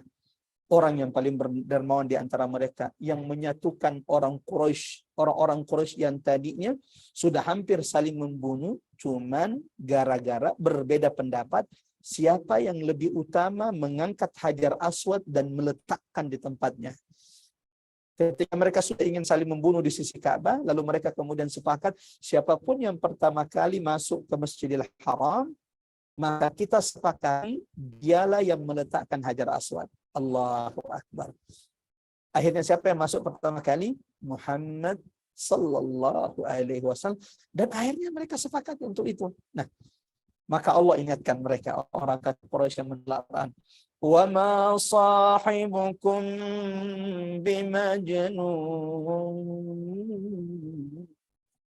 Bukanlah Muhammad sahabat kalian. Wahai orang Quraisy, kalian tahu siapa Muhammad? Kalian tahu kemuliaan Muhammad, akhlak mulia Muhammad, budi pekerti Muhammad, amanahnya Muhammad, kejujurannya Muhammad SAW yang tidak pernah berdusta di tengah-tengah kalian. Wa ma sahibukum bimajnun. Bagaimana mungkin Nabi Muhammad orang gila yang tidak mungkin Nabi Muhammad itu gila. Bagaimana mungkin ada orang gila yang mampu membacakan kepada kalian ayat-ayat Quran yang begitu dahsyat yang kalian dustakan itu. Yang kedua, sebelum yang kedua, Allah juga menegaskan di sini, walaqad ra'ahu bil ufuqil mubin. Nabi Muhammad itu sudah pernah melihat Jibril yang datang kepadanya dengan wahyu dalam bentuk wujud aslinya di ufuk bagian atas, bil ufukil mubin. Jamaah rahmatullah, ikhwatal iman azanallahu wa iyyakum ajmain. Rasulullah hanya 2 kali melihat malaikat Jibril dalam wujud aslinya. Hanya sekali, hanya 2 kali, mohon maaf. Berapa kali Nabi melihat Jibril dengan wujud asli? Hanya 2 kali. Sisanya Jibril itu hanya datang dengan suara, dengan gemerincing, suara gemerincing yang itu akan menyakitkan bagi Nabi. Terkadang juga Jibril datang dalam bentuk suara yang hanya Nabi yang mendengarkannya. Terkadang juga Jibril datang dalam bentuk orang yang tidak dikenal. Sebagaimana hadis yang menjelaskan ketika sahabat sedang duduk, lalu tiba-tiba datang orang berbaju putih, tidak ada yang mengenalnya, lalu mulai bertanya kepada Nabi, apa itu Islam, apa itu iman, apa itu ihsan, apa tanda-tanda kiamat. Setelah pergi baru Nabi bertanya, tahukah kalian siapa yang datang? Tidak ya Rasulullah, itu barusan Jibril datang kepada kalian mengajarkan agama kalian. Terkadang Jibril datang dalam bentuk wajah paras wakan sahabat Nabi yang bernama Dihyatul Kalbi. Dan ini pernah dilihat oleh Aisyah radhiyallahu anha. Ibunda Aisyah pernah bertanya, "Ya Rasulullah, aku melihatmu tadi di sampingmu ada sahabat Dihyatul Kalbi. Kata Jibril, kata Nabi Muhammad, awaqad ra'aiti ya Aisyah? Apakah engkau melihatnya wahai istriku Aisyah? Qalat, na'am, iya aku melihatnya. Tahukah engkau, itu bukan Dihyatul Kalbi, itu Jibril yang datang dalam bentuk sahabat Dihyatul Kalbi radhiyallahu an. Adapun dalam bentuk wujud aslinya, Nabi itu hanya 2 kali melihat Jibril. Satu, ketika turunnya surah Al-Muddathir. Ketika Nabi kan waktu dipeluk di dalam Gua Hira, bukan bentuk wujud asli, bentuk manusia meluk Nabi Muhammad. Ketika turun surah Al-Muddathir, Nabi berkata, ya Jibril, bolehkah aku melihat wujud aslimu? Kata Jibril, astadzinu Rabbi, saya izin dulu kepada Allah. Boleh enggak saya perlihatkan wujud asliku kepada Muhammad? Izin Jibril dan Allah mengizinkan Jibril memperlihatkan kepada Muhammad wujud asli Jibril. Walaqad ra'ahu bil ufuqil mubin. Kenapa? Allahu Akbar. Tiba-tiba Jibril memperlihatkan wujud aslinya yang ternyata memenuhi ufuk Allah. Kata Nabi SAW, Jibril itu memiliki 600 sayap yang menutupi ufuk Allah Subhanahu wa taala, langit Allah Subhanahu wa taala. Sehingga dia segera pulang ke istrinya, miluni zamiluni, selimuti aku wahai istriku, selimuti aku wahai istriku. Lanjut teman rahmat Allah. Bukti ketiga keagungan kemuliaan Quran, karena Quran itu diturunkan kepada manusia termulia. Sebelum tadi lupa yang kedua. Yang kedua di mana Ustaz? Nabi melihat Jibril dalam wujud aslinya. Inda sidratil muntaha. Dalam peristiwa Isra Mi'raj di Sidratul Muntaha. Di sana Nabi juga diperlihatkan Allah wujud asli dari malaikat Jibril yang begitu besar. Kaum Sodom yang umatnya Nabi Lut itu hanya 1-2 sayap Jibril yang dibenamkan lalu membalik mereka. Ya Rabb, ya Arhamar Rahimin. Subhanaka ma khalaqta hadza batila faqina adzabannar. Tadi bukti ketiga keagungan kemuliaan Quran, karena Quran itu diturunkan kepada manusia termulia. Dia bukan orang yang gila seperti yang kalian tuduhkan wahai orang-orang Quraisy. Wa ma sahibukum bimajnun. Bagaimana mungkin ada orang gila yang membacakan kalian Quran yang begitu dahsyat. Yang kedua, wa ma huwa 'alal ghaibi bidhanin. Bukti keagungan kemuliaan Nabi Muhammad sallallahu alaihi wasallam, manusia terbaik yang diturunkan kepadanya Quran. Nabi Muhammad sallallahu alaihi wasallam bukan orang yang bakhil. Bukan orang yang bakhil menyampaikan wahyu Tuhannya. Bukan orang yang bakhil di tengah-tengah kalian. Nabi Muhammad itu kalian tahu, wahai orang-orang Quraisy, orang yang paling dermawan di antara kalian. Orang yang tidak pernah bilang tidak dalam hidupnya. Allahu Akbar. Nabi itu tidak pernah bilang la, tidak pernah bilang tidak dalam hidupnya ketika diminta sesuatu darinya. Sebagaimana wa ma huwa 'alal ghaibi bidhanin. Nabi itu atas perkara gaib tidak bakhil. Maksudnya Nabi itu tidak bakhil menyampaikan wahyu. Ya Rabb. Ini sifat terpuji. Mohon dicatat baik-baik. Nabi itu tidak pernah menyembunyikan ilmu. Nabi itu tidak pernah menyembunyikan wahyu. Tidak seperti orang-orang Yahudi. Sebagaimana Allah sebutkan dalam Quran surah Al-Baqarah, surah kedua ayat 159. Dan ini sifat tercela. Apa itu? Innal ladzina yaktumuna ma anzalna minal bayyinati wal huda. Allah menceritakan tentang orang-orang Yahudi yang apa kebiasaan mereka? Yaktumun. Kalau hafal ayat, kalau mengetahui sesuatu dari Quran, disembunyikan ilmunya, nggak mau dibagi ilmunya, menyembunyikan petunjuk-petunjuk Allah. Orang-orang seperti ini yang suka menyembunyikan ilmu. Allahu Akbar. Kata Allah dalam Quran surah Al-Baqarah yang tadi kita baca, ayat 159. Ayat 159. Ulaika yal'anuhumullah. Mereka dilaknat oleh Allah. Wa yal'anuhumul la'inun, dan dilaknat oleh orang-orang oleh mereka yang melaknat. Wal iyadzu billah. Sampai di sini jemaah dirahmati Allah. Tadabbur penting dari wa ma huwa 'alal ghaibi bidanin ayat 24. Sifat terpuji adalah mereka yang suka menyebarkan ilmu. Terima kasih banyak kepada pengurus Majelis Taklim Rabbani. Allahu Akbar. Salah satu sifat mulia Nabi yang perlu kita teladani adalah Nabi itu tidak bakhil dengan Quran. Nabi itu tidak bakhil mengajarkan ilmu. Orang baik itu kalau diberikan ilmu dari Allah, maka mereka akan suka menyebarkan ilmunya. Tidak disembunyikan hanya untuk dirinya. Sementara orang buruk, orang yang dicela oleh Allah, dilaknat oleh Allah seperti orang-orang Yahudi, adalah mereka kalau punya ilmu, mereka sembunyikan ilmunya. Cuman mereka yang mau masuk surga. Hanya hidayah itu hanya untuk milik mereka. Yang ketiga, Allah kemudian mengatakan tentang keagungan Nabi Muhammad SAW. وَمَا هُوَ بِقَوْلِ شَيْطَانِ الرَّجِيمِ. Quran itu juga bukan perkataan syaitan yang terkutuk, yang terkutuk, bukan, tetapi dia adalah firman Allah Subhanahu wa taala. Setelah itu, jemaah rahmat Allah, Allah kemudian memberikan peringatan kepada orang-orang Quraisy. Fa aina tadhhabun?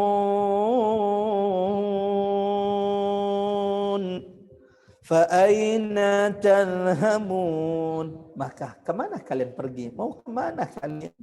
Fa'aina tadhhabun? Apa maksudnya Ustaz? Kemana kalian? Maksudnya adalah Allah mengingkari orang-orang Quraisy yang mendustakan Quran, menolak kebenaran Quran, menuduh, memfitnah bahwa Quran buatan Nabi Muhammad SAW. Fa'aina tadhhabun? Setelah semua penjelasan ini tentang keagungan Quran, diturunkan dari sisi Allah, dibawa oleh malaikat terbaik Allah, yang Allah sebutkan sifat-sifatnya, diturunkan kepada hamba terbaik Allah, bukan orang yang bakhil, bukan perkataan syaitan. Sebagaimana jemaah yang rahmatullah Allah Subhanahu wa taala, Nabi Muhammad bukan orang yang gila. Setelah semua penjelasan ini, aina tadhhabun? Mau kemana kalian wahai umat manusia? Mau kemana kalian yang mendustakan Quran? Wahai orang-orang Quraisy, setelah semua penjelasan ini, apa dalil kalian? Apa hujah kalian? Apa alasan kalian untuk membantah Al-Quran, untuk menolak Al-Quran? Fa'aina tadhhabun? Kemana kalian mau pergi? Kalian tidak punya alasan untuk mendustakan Al-Quran. Kalian mengenal Nabi Muhammad. Kalian tahu keagungan kemuliaan Rasulullah sallallahu alaihi wasallam. Sebagaimana Allah sudah memberikan bukti-bukti bahwa Quran itu bukan buatan Rasulullah sallallahu alaihi wasallam. In huwa illa dzikrun lil alamin. Quran yang kalian dustakan wahai orang-orang Quraisy, tahukah kalian apa itu? Dzikrun lil alamin. Peringatan bagi alam semesta, bukan hanya untuk manusia tapi juga buat jin. Berapa banyak Allah kisahkan dalam Quran, dalam surah Al-Jin, kemudian dalam surah Al-Ahqaf, Allah ceritakan bagaimana jin yang ketika mendengarkan Quran, lalu kemudian takjub dengan keajaiban Quran, dan saat itu mereka beriman kepada Allah Subhanahu wa ta'ala. Liman syaa'a minkum an yastaqim. Bagi siapapun di antara kalian yang ingin mendapati, ingin berada di jalan yang lurus. Allahu Akbar. Jemaah rahmat Allah.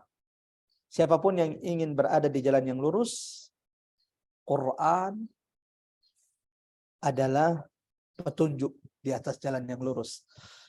Bahkan ketika ulama menafsirkan firman Allah dalam surah Al-Fatihah, ihdinas siratal mustaqim, yang dimaksud dengan siratal mustaqim adalah Quran. Sehingga jika engkau sudah bersama Quran, jika engkau sudah istiqomah bersama Quran, jika engkau sudah punya waktu bersama Quran, tersenyumlah. Absyir, itu berarti tanda bukti engkau sedang berada di jalan Allah Subhanahu wa taala. Akan tetapi ayat ini juga mengingatkan kepada kita, Quran itu betul peringatan bagi alam semesta, tapi orang yang punya kemauan, keinginan, kehendak, tekad menjadikan Quran ini sebagai peringatan, yang Quran itu betul-betul menjadi peringatan kepadanya. Adapun mereka acuh tak acuh dengan Quran, tidak punya waktu dengan Quran. Untuk mal punya banyak waktu, tapi untuk Quran tidak ada waktu. Quran tidak akan menjadi zikrun, peringatan baginya, sampai ada keinginan untuk kemudian menjadikan Quran ini sebagai peringatan baginya. Wa ma tasyauna illa iyyasha Allahu rabbul alamin, dan semua kehendak, keinginan hanya milik Allah Subhanahu wa taala. Jangan ujub, jangan sombong. Kita yang saat ini sudah baca Quran, jangan ujub. Jangan ujub, jangan sombong saat ini yang sudah istiqomah di jalan Allah. Karena itu bukan karena kehendakmu semata. Itu karena Allah yang berkehendak. Allah yang ingin memberikan petunjuknya kepadamu. Mudah-mudahan tadabbur Quran kita bermanfaat. Jamaah yang dirahmati Allah Subhanahu wa taala. Dan kali ini ada banyak peringatan, pelajaran, hidayah yang bisa kita petik dari tadabbur surah At-Takwir, surah ke-7 yang diturunkan Allah kepada Rasulullah sallallahu alaihi wasallam. Kita tutup dengan sama-sama baca surah Al-Asr. A'udzu billahi minasyaitonir rajim. Bismillahirrahmanirrahim. Wal 'asr Wal innal asr innal insana lafi insana khusr lafi khusr illa illal amanu ladzina wa amanu 'amilus wa shalihat amilus wa shalihat tawasaw wa bil tawassaw haqqi bil wa haqqi wa tawasaw tawassaw bis sabr. Kita tutup dengan doa kafatul majlis. Subhanakallahumma bihamdik, Subhanakallahumma wa asyhadu an bihamdik, la ilaha asyhadu illa an la anta, ilaha illa anta, astaghfiruka wa atubu ilaik. Assalamualaikum warahmatullahi wabarakatuh. Silakan Bari. Waalaikumsalam Saya kembalikan warahmatullahi kepada host kita. wabarakatuh. Terima kasih Pak Ustadz. Alhamdulillah kita berhasil menyelesaikan tadabbur surat At-Takwir ya sampai ayat ke-29 hari ini, sehingga minggu depan kita sudah bisa mulai lagi untuk mentadaburi surat yang ke-8 ya. Silakan ibu-ibu yang mau bertanya, dipersilahkan. Nanti di akhir ada titip doa ya Pak Ustadz, jadi Boleh, insyaallah. itu saya udah tulis di chat. Silakan yang ingin bertanya. Kalau belum ada, mungkin saya boleh bertanya Pak Ustadz. Saya Mbak Ari. Oh, silakan Mbak Testi, silakan Pak Fadoli. Assalamualaikum Pak Ustadz Umar Makan. Waalaikumsalam warahmatullahi wabarakatuh. Silakan Bu Tesi. Masya Allah. Kami menyampaikan selamat atas kelahiran putranya yang ke-7 ya Pak Ustadz. Masya Allah. Barakallahu fiik wa fiik barakallah. Terima kasih banyak. Ya. Laki-laki atau perempuan ya Pak Ustadz? Mohon maaf. Laki-laki. Laki-laki. Oh, ya semoga menjadi anak yang saleh ya. Ya. Doa yang sama untuk semua. Silakan. Amin, amin ya. Terima kasih Pak Ustadz. Ini saya menanyakan, tadi kan Pak Ustadz menyampaikan bahwa Rasulullah Nabi Muhammad SAW itu kan memang tidak bisa membaca dan menulis ya Pak Ustadz ya. Kan kita juga sering dengar ya, sudah tahu selama ini memang Rasulullah awalnya seperti itu. Yang saya ingin tanyakan, bagaimana ya Pak Ustadz, metode cara belajar atau bagaimana caranya Rasulullah itu kan sampai memahami dan mengetahui atau malah sampai hafal ya surat-surat dalam kitab suci Al-Quran itu ya Pak Ustadz ya. Gitu. Bagaimana caranya Pak Ustadz ya? Begitu saja Pak Ustadz, terima kasih. Masya Allah. Terima kasih Mbak Ari. Masya Allah. Masya Allah. Ya. Allahu Akbar. Jamaah rahmatullah Allah SWT. Di sinilah pentingnya kemudian kita memahami Quran itu secara menyeluruh. Karena memang akan mengganjal itu ketika kita, kayaknya iya sih tadi sudah dijelaskan Ustadz. Kalau kita yang tidak bisa baca menulis aib, tapi bagi Nabi itu kemuliaan. Maksudnya kemuliaan ya karena itu mukjizat. Itu akan menjadi bantahan bahwa Quran itu buatan Muhammad SAW. Maka Allah takdirkan, Allah tetapkan bahwa Nabi tidak bisa baca dan menulis sebagaimana yang dijelaskan oleh jumhur, kebanyakan ulama-ulama kita. Tapi bagaimana ya Ustadz? Nabi itu kok bisa hafal Quran, memahaminya, padahal katanya tidak bisa baca menulis. Ya Rabb, jamaah rahmat Allah. Yang perlu kita ketahui bahwa Quran itu berat. Seandainya Quran itu diturunkan kepada gunung, apa yang terjadi? Gunung itu akan hancur. Tahukah kita bahwa 40 tahun Allah menyiapkan dada Nabi Muhammad untuk Quran?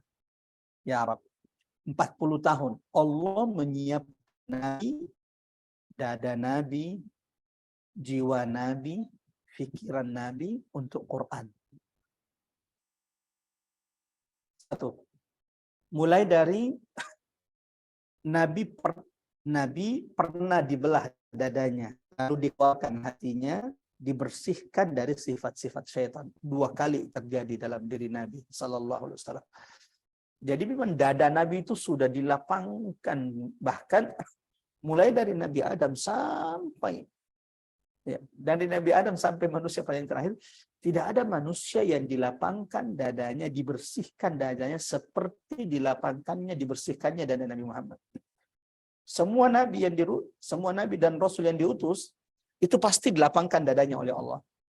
Nabi Musa ketika pertama kali dia diutus menjadi nabi, diutus kepada Firaun, permintaan Nabi Musa pertama-tama apa? Rabbi syrah li sadri, ya Allah lapangkan dadaku, wa yassir li amri wa halul 'uqdatam min lisani. Yang pertama kali diminta Musa apa? Rabbi syrah li sadri. Kenapa dakwah ini butuh kelapangan dada? Menjadi pengurus majelis taklim itu butuh bukannya kelapangan dada. Kalau dia tidak lapang dada, lama-lama dia akan gugur dari dakwah ini. Nah, Nabi itu sudah dilapangkan dadanya. Bahkan tidak ada manusia yang dibersihkan dadanya sebelum diturunkan Quran sebagaimana dibersihkannya dada Nabi Muhammad SAW. Yang kedua, ujian-ujian hidup Rasulullah. Ini bentuk bagaimana Allah menyiapkan pundak dada Nabi Muhammad untuk Quran yang berat ini. Ditinggal mati bapaknya ketika dia yatim, lalu kemudian ditinggal mati ibunya ketika dia umur 6 tahun, hidup dalam keadaan miskin, lalu hari-hari berat bersama pamannya, maksudnya dalam keadaan susah. Nah, pernah mengembala kambing. Bahkan sebelum turunnya Quran, jamaah yang dirahmati Allah, 3 tahun Nabi Muhammad itu menyendiri di Gua Hira. Menyendiri di Gua Hira, tahannus. Dan itu bimbingan dari Allah. Hidayah dari Allah membuat Nabi kemudian tertarik untuk menyendiri selama 3 tahun. Nah, ini proses semuanya. Jadi untuk memahami bagaimana Nabi Muhammad SAW, Quran yang berjalan di atas muka bumi ini, ada proses panjang. Allah menyiapkan nabinya, kekasihnya untuk diturunkan kepadanya Quran. Dan ketika Quran itu turun, maka Quran itu semakin memuliakan, semakin mencerahkan dada Nabi Muhammad, semakin mencerahkan pikiran Rasulullah SAW yang memang sudah disiapkan 40 tahun. Quran itu hanya menjadi penyempurna. Nabi itu sudah disiapkan dalam sebuah proses panjang 40 tahun. Wallahu a'lam bishawab. Mudah-mudahan jawabannya mencerahkan bagi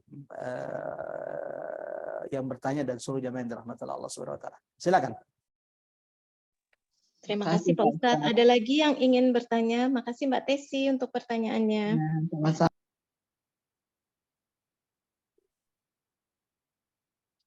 Sambil menunggu. Sedikit saya tambahkan.